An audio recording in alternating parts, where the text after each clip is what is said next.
3 महीने और 3000 मील की लंबी यात्रा करने के बाद जब राधानाथ स्वामी भारतीय तपोभूमि पहुँचे तो यहाँ भी प्रवेश के लिए उन्हें काफ़ी मेहनत करनी पड़ी और अंततः जब उन्हें प्रवेश दिया गया तो उन्होंने एक वादा किया कि एक दिन वह भारत के लिए कुछ अच्छा अवश्य करेंगे। भारत में अपनी आध्यात्मिक यात्रा के आरंभ में राधानाथ स्वामी सर्वप्रथम पुरानी दिल्ली में हो रहे एक विश्व योग सम्मेलन में स्वामी राम से मिले। Swami Ram Himalayan institute of yoga and philosophy के संस्थापक के रूप में जाने जाते हैं। उनकी ऊंची कदकाठी, राजसी चाल, प्राचीन शैली के चोगे और चेहरे पर दिव्य तेजोमय व्यक्तित्व उनके प्रति आदर का भाव स्वतः ही जागृत करता है। 1925 में हिमालय के पहाड़ों में बसे एक गांव में जन्मे स्वामी राम बचपन से ही एक भ्रमणकारी का जीवन बिताते हुए ऋषि मुनियों के सानिध्य में जंगलों में रहे। स्वामी राम एक अवतारी पुरुष थे। उनका जन्म एक विशेष उद्देश्य के लिए ही भारतीय भूमि में हुआ था। उनके पिता बुद्धि वल्लभ हिमालय के पहाड़ों में बसे एक गरवाल नामक गांव में रहते थे। एक दिन एक संत उनके घर पे आए। संत ने बुद्धि वल्लभ को एक कहानी सुनाई। बहुत पहले की बात है, एक साधु भ्रमण करते हुए भिक्षाटन के लिए एक गांव में गए। वहां पर एक दिन एक गृहिणी उन्हें भिक्षा देने के लिए घर से बाहर निकली तो साधु ने देखा कि वह काफ़ी दुखी थी। साधु ने भिक्षा ली और पास के एक पेड़ के नीचे बैठकर वो उसे खाने लगे। उन्होंने सोचा कि यह काफ़ी दुखी है, क्यों न इसकी कुछ मदद की जाए, और इसके लिए उन्होंने उसी पेड़ के नीचे धुनी लगाई और वहीं रहने लगे। वह गृहिणी और आसपास के लोग उन्हें भोजन पानी जैसी आवश्यक वस्तुएं प्रदान करने लगे।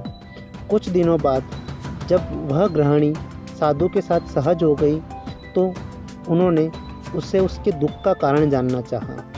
तब उसने बताया कि उन्हें कोई संतान नहीं है। इस वजह से पूरे गांव के लोग उन्हें अशुभ मानते हैं और उन्हें ताने मारते हैं। उनका पति और गांव के अन्य कोई भी लोग उनका चेहरा तक देखना पसंद नहीं करते, और इस बात से दुखी होकर कई बार उन्होंने आत्महत्या की सोची। तब साधु खड़े हुए और उन्होंने कहा कि इस धूनी से कुछ राख उठा ले, अब उसे अपने शरीर पर लगा ले और कुछ मुंह में रख ले, और इससे तुम्हें एक पुत्र की प्राप्ति होगी जो तुम्हें तुम्हारे सभी दुखों से मुक्त कर खुशियों से भर देगा और पूरे संसार के लिए ज्ञान का प्रकाश लेकर आएगा। इस बात से गृहिणी को अत्यंत खुशी हुई और वह इसे छुपा न सकी। उसने अपने पड़ोस की स्त्रियों को जब ये बात बताई तो उन्होंने उसका काफ़ी मजाक बनाया और उसे कहा कि सिर्फ राख लगाने से पुत्र उत्पन्न होगा। अगर यह बात तुम्हारे पति को पता चली तो वे तुम्हें घर से बाहर निकाल देंगे। इस बात से शर्मिंदा होकर उस स्त्री ने सारी राख उठाई और एक गोबर के गड्ढे में उसे फेंक दी। 12 वर्षों पश्चात जब वह साधु यह देखने लौटा कि वह बच्चा कैसा है और क्या कर रहा है, पर यहाँ आकर उन्हें पता चला कि उस स्त्री को कोई संतान की उत्पत्ति नहीं हुई। उन्होंने उससे पूछा कि उसने उस राख का क्या किया। तब उसने बताया कि वह राख उसने गोबर के गड्ढे में फेंक दी। साधु उस गोबर के गड्ढे के पास गए और वहाँ जाके उन्होंने एक मंत्र बोला, अलक निरंजन। तभी गड्ढे से एक 12 वर्ष का दीप्तिमान बच्चा बाहर निकला।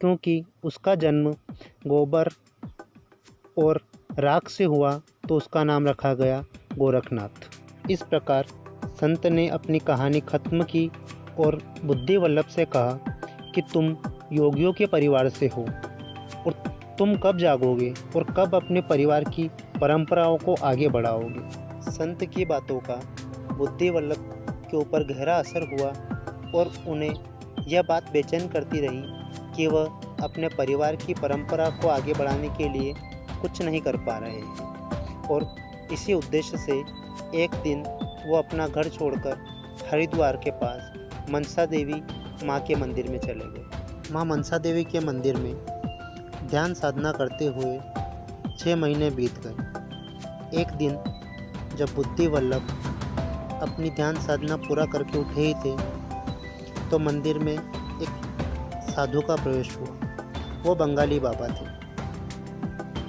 बुद्धि वल्लभ को विश्वास था कि माँ ने ही एक गुरु के रूप में उन्हें भेजा है। बंगाली बाबा ने बुद्धि वल्लभ को कहा कि उनकी माँ मनसा देवी की यहाँ की पूजा पूरी हो गई है, अब उन्हें माँ चंडी देवी के मंदिर में चलना होगा उनके साथ। कुछ दिन बंगाली बाबा के साथ चंडी देवी के मंदिर में उन्होंने ध्यान साधना की। उसके बाद बंगाली बाबा ने उन्हें आदेश दिया कि उन्हें अब एक कुछ महत्वपूर्ण काम करना है और इसके लिए उन्हें वापस घर जाकर एक पुत्र की प्राप्ति करनी होगी। उन्होंने आगे कहा कि उस पुत्र पर तुम्हारा कोई अधिकार नहीं होगा, वह मेरी गुरु दक्षिणा होगी। तुम तो मात्र उन्हें दुनिया में लाने के लिए एक जरिया हो। गुरु का आदेश पाकर बुद्धि वल्लभ वापस अपने घर लौट आए, परंतु वह उम्र के 60वें पड़ाव में थे और उनकी पत्नी 50 के आसपास। उन्हें कोई उम्मीद नहीं थी कि उस उम्र में उन्हें पुत्र की प्राप्ति हो सकती है, परंतु चमत्कार हुआ और उन्हें एक पुत्र की प्राप्ति हुई। आगे चलकर वही बालक स्वामी राम के नाम से प्रसिद्ध हुए। उन्होंने भारत सहित कई देशों के लोगों के जीवन में महत्वपूर्ण परिवर्तन किए। स्वामी राम विश्व योग सम्मेलन में अपनी योग शक्तियों के प्रदर्शन के लिए अमेरिका से चिकित्सकों के एक दल को साथ में लाए। जब वे योग समाधि में चले गए तो चिकित्सकों ने उनके शरीर को जांच करने वाले तरह तरह के आधुनिक यंत्रों के साथ जोड़ दिया। स्वामी राम ने अनेक क्रियाओं का प्रदर्शन किया। वह अपने शरीर के किसी भी हिस्से का तापमान बढ़ा या घटा सकते थे।